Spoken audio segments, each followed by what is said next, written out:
kamusta kailan ang intervention ng DSWD? Before or after?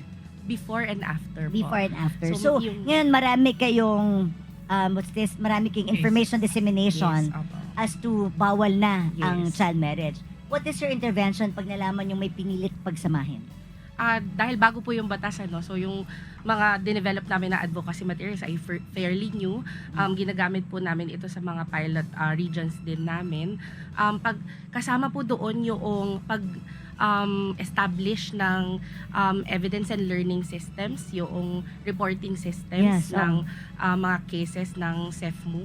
What's CEFMU? Yun pong Child Early Enforced Marriage and Unions. Okay. Sa DSWD marami po kaming acronyms. Yung CEFMU, yung Child Early Enforced Marriage and Unions.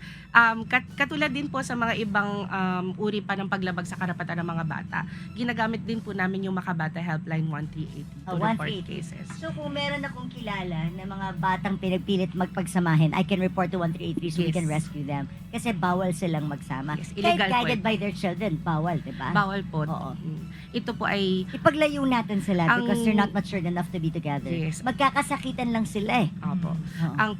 Ang pagsasama po ng mga kabataan ay labag sa batas. Yes. Ito ay pang-abuso sa kanilang karapatan. Kaya Yan, yan take po ay note ha, bawal. pag pinilit niyo po, kayo po ang mapaparusahan. Diba? Siyempre, kayo ang adult eh. So, Yes. kawawa naman yung mga magulang. So, mga magulang, baka hindi nyo alam, you can be held liable Yes. if pinagsama nyo ang mga anak ninyong minor at pinilit nyo silang magsama or ipakasal. Bawal na bawal po yan.